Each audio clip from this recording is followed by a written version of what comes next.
2014 চনৰ পৰা আজি 10টা বছৰে উজনি অসমৰ যোৰহাট বাইপাছৰ পৰা জাজি পৰ্যন্ত 4 লেনযুক্ত পথ সম্প্ৰসাৰণৰ কাম সম্পূৰ্ণ নোহোৱাৰ ফলত বিগত সময়ছোৱাত বহু নিৰীহ লোক চিৰদিনৰ বাবে ঘূণীয়া অকাল মৃত্যুক সাৱটি লোৱাৰ সমান্তৰালকৈ তিয়কনগৰ এলেকাৰ ব্যৱসায়িক প্ৰতিষ্ঠান তথা আৱাসিকসকলে বাৰুকৈ অসুবিধাত পৰিছে। উল্লেখযোগ্য যে আজিৰে পৰা 6 মাহৰ পূৰ্বে তিয়কত ৰাজ্যৰ মুখ্যমন্ত্ৰীগৰাকীয়ে উক্ত পথছোৱা এই বাৰিষাৰ আগত সম্পূৰ্ণ কৰিব বুলি আশ্বাস প্ৰদান কৰে যদিও কালি নিশা অহা এজাক বৰষুণৰ ফলত নগৰখন বৰ্তমান কৃত্ৰিম বানপানীৰ কবলত পৰিছে। এবাৰে তিয়কলৈ প্ৰধানমন্ত্ৰীৰ আগমনক লৈ বৰ্তমান কৰ্মৰত ঠিকাদাৰী প্ৰতিষ্ঠানটোৱে কোনো পৰিকল্পনা নকৰাকৈ য'তে ত'তে পথ নিৰ্মাণৰ নামত গাঁত খান্দি এতিয়া প্ৰায় এসপ্তাহ জুৰি কামৰ অগ্ৰগতি নকৰাত নগৰৰ দোকানসমূহলৈ গ্ৰাহক অহা যোৱা কৰিবলৈ বাট নাইকিয়া হোৱাৰ এক পৰিৱেশৰ সৃষ্টি হৈছে। সেই অনতি পলমে এইসমূহ সমস্যা সমাধান কৰি বিশেষকৈ ব্যৱসায়িক প্ৰতিষ্ঠানসমূহলৈ ৰাইজ অহা যোৱা কৰাৰ পথটো নিৰ্মাণ কৰি অনাগত বাৰিষাৰ আগত তিয়কবাসীক সুবিধা কৰি দিবলৈ NHIDCL কৰ্তৃপক্ষক তথা জিলা উপায়ুক্তক আহ্বান জনাইছে।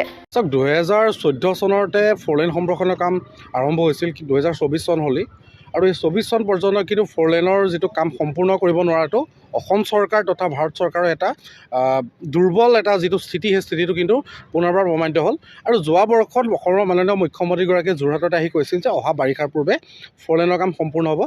এতিয়া তেখেতলৈ আমাৰ এটা প্ৰশ্ন এই মুহূৰ্তত যে এইটো বাৰিষাটো সমাগত, বাৰিষা সোমালেই বাৰিষাৰ প্ৰথম জাক বৰষুণত তিয়ক নগৰ এলেকাৰ বা আৱাসিক এলেকাৰ যিটো দুৰৱস্থা, এই দুৰৱস্থাই আচলতে কি সূচাইছে সেই কথাটো তেওঁক সুধিব বিচাৰিছোঁ।